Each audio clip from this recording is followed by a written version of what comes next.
नगीना से सांसद चंद्रशेखर आजाद रावण की मुश्किलें क्या लगातार बढ़ती चली जा रही हैं।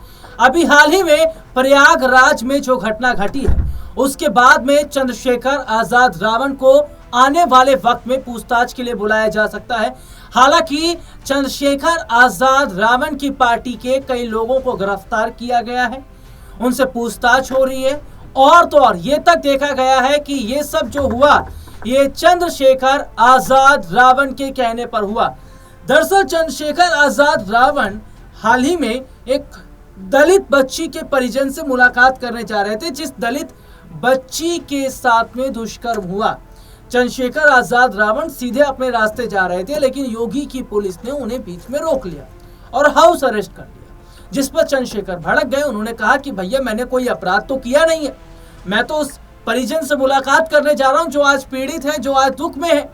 आप कौन सी कानून की किताब में लिखा है या कहां लिखा है कि भैया हम उनसे मुलाकात नहीं कर सकते, उनका दर्द नहीं बांट सकते। लेकिन एक नहीं सुनी गई चंद्रशेखर आजाद रावण की। और जब आजाद को हाउस अरेस्ट किया गया, ये बात उनके समर्थकों तक पहुंची तो आओ ना देखा तो उन्होंने कर दिया बवाल और जमकर बवाल काटा, आगजनी की गई। तो चंद्रशेखर आजाद रावण पहले से एक मामले में फंसे हुए हैं। रोहिणी घावरी जो विदेश में बैठी है, उसने जो यौन शोषण का जो मामला उन पर लगा रखा है, ऐसे में ये दूसरा मामला। तो विवादों में रहा है चंद्रशेखर आजाद रावण का नाता, विवादों से रहा है, वो विवादों में रहे हैं। और आज मैं बताऊंगा विवादों में रहे और रहने वाले चंद्रशेखर आजाद रावण के बारे में और कितनी संपत्ति के मालिक हैं चंद्रशेखर आजाद रावण। ये जरा रिपोर्ट आप देखिए। चंद्रशेखर आजाद रावण का जन्म 3 दिसंबर साल 1986 में सहारनपुर स्थित गड़कोली गांव में हुआ था। उनके पिता गोवर्धन दास सरकारी स्कूल में शिक्षक थे, मां कमलेश देवी गृहिणी।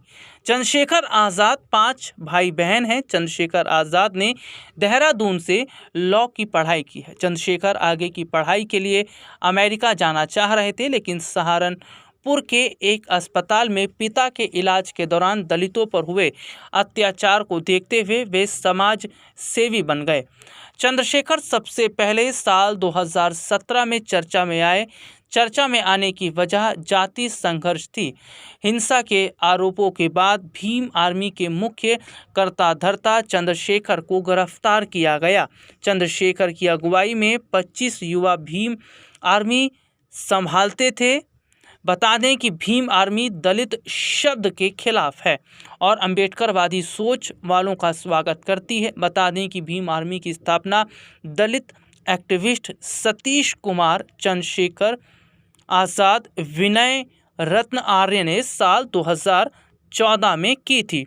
उत्तर प्रदेश विधानसभा चुनाव 2022 में दाखिल चुनावी हलफनामे के मुताबिक चंद्रशेखर आजाद, उनकी पत्नी और परिवार के नाम पर कुल 44 लाख रुपए से अधिक की चल अचल संपत्ति है।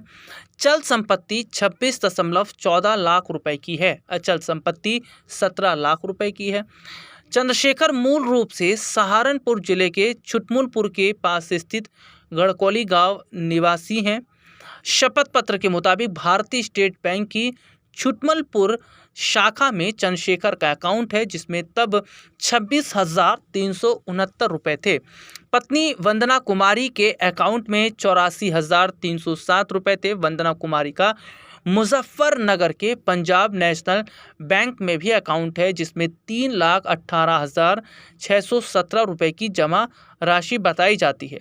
ज्वेलरी की बात करें तो चंद्रशेखर के पास 40 ग्राम सोना है, जिसकी कीमत तब 1,96,000 रुपये थी।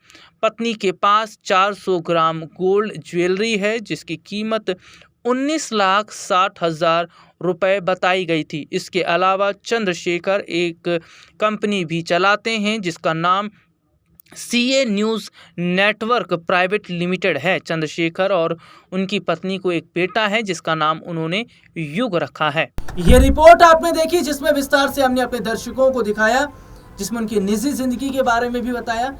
अब यह देखना होगा कि क्या चंद्रशेखर आजाद रावण के जो करीबी लोगों को गिरफ्तार किया गया है, नामजद किया गया है, ऐसे में क्या आने वाले समय में चंद्रशेखर को भी गिरफ्तार किया जाएगा।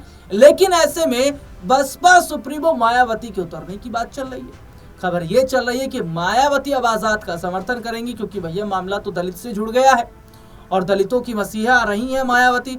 तो ऐसे में देखा जा रहा है कि अगर चंद्रशेखर के साथ में मायावती नजर आती हैं, समर्थन करती नजर आती हैं, तो जो 27 का जो चुनाव है, यानी 2027 का जो यूपी विधानसभा चुनाव है, उससे पहले क्या जो तस्वीर है वो बदलती नजर आएगी।